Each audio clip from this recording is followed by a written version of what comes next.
President Cyril Ramaphosa says his party wants South Africa to exit the International Criminal Court. South Africa is under pressure to comply with the arrest warrant for Russian President Vladimir Putin if he visits the country during the BRICS summit later this year. The President of the Republic says he will communicate government's decision on Putin once discussions are completed. We're now joined by reputation expert Solly Moeng to take a look at what this means for brand South Africa. Thank you very much, Solly, for your time this afternoon. What do you perceive will be the problem? Putin touching down in South Africa or South Africa exiting the ICC? Or both, essentially? Both, essentially, but I'm more worried. I'm not worried about Putin. I think Putin must deal with his own problems out there, really.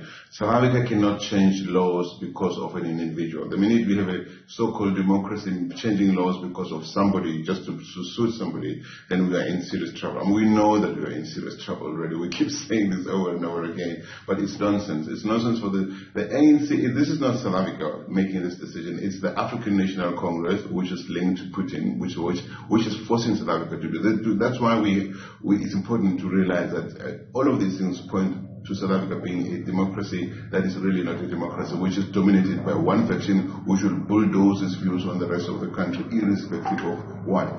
There is no interest for the ordinary man and woman in the street for South Africa to be pulled out of the IEC. It's always to save, to defend, to shield despots and criminals and other people like that. There's no interest at all for us to support this stupid move. Mm-hmm. There have been calls, and this is a conversation that is new. It's been going on for a number of years in terms of the work of the International Criminal Court, it being unfair, etc., etc. If that is the case, then what is it that African nations need to do to sort of have something that runs, or a system that runs of their own? No, we're not going to have a system that's run by African despots. We shouldn't even go there, all right? The criminal court, the ICC, whatever inconsistencies it is being accused of, it needs to attend to those things, of course, and explain how it functions or correct where it has weaknesses. But the solution for South Africa is not to exit. If we have to lobby and push for this thing, for this institution to be reformed, amended, improved from within, that is the route we should take. But we shouldn't take. We had an opportunity with al-Bashir a number of years ago. We took obligations as a country, led by the people who are dominant, of course, and the decision to go into the ICC was the right one for South Africa. It's the right one for all African countries. And we should have decided at the time, okay, what is the right way to go? But to now, because Putin is having a legal hand shining over his head, we have to change the laws of our republic. That is nonsense. We have taken commitments. And look, it's important to say this. The ICC, whatever its imperfections, goes after suspected criminals.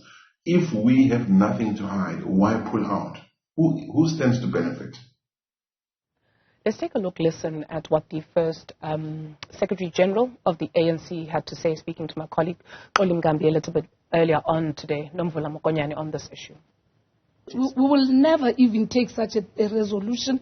We'll look at inviting our guests and ensure that all BRICS countries do attend, and we create an enabling environment. And part of that enabling environment is that parliamentary process that we will have to consider and make our public representatives to deal with it. And that can then create a better platform of ensuring that our national interests and the interests of the Russian people and any other guest expected is guaranteed. Well, there you go, Solly Moeng. Your thoughts? Well, is this the same Nomvula Mokonyane who's implicated in all sorts of wrongdoing through Bosasa and state capture activities? I mean, this is the problem that we have in South Africa. People who should be defending themselves in the courts, probably some of them who should be in jail, are still walking the streets and the corridors of power as if they can speak on behalf of our republic. It's nonsense. It's total nonsense. This woman shouldn't be in that position. But okay, she's an ANC leader. They chose her. But she can't be speaking for a republic. She can't really be speaking for a republic. South Africa's interests are in remaining a lawful country where the rule of law is supreme, irrespective of who is threatened by it because of their own actions. People who are implicated in state capture, Bosasa, all this stuff, should face their days in court. If Putin is being accused of human rights violations by an international legal system, he should face those. It's not up to us to change our laws to accommodate, to evade the law. We've done it to defend Zuma. The ANC did it to defend Zuma. They've done it to defend Ramaphosa. They're doing it for Putin. And I'm sorry to say that, but fools out there who are gullible keep thinking we must support our criminals, our despots, our human rights abusers to benefit what for a democracy?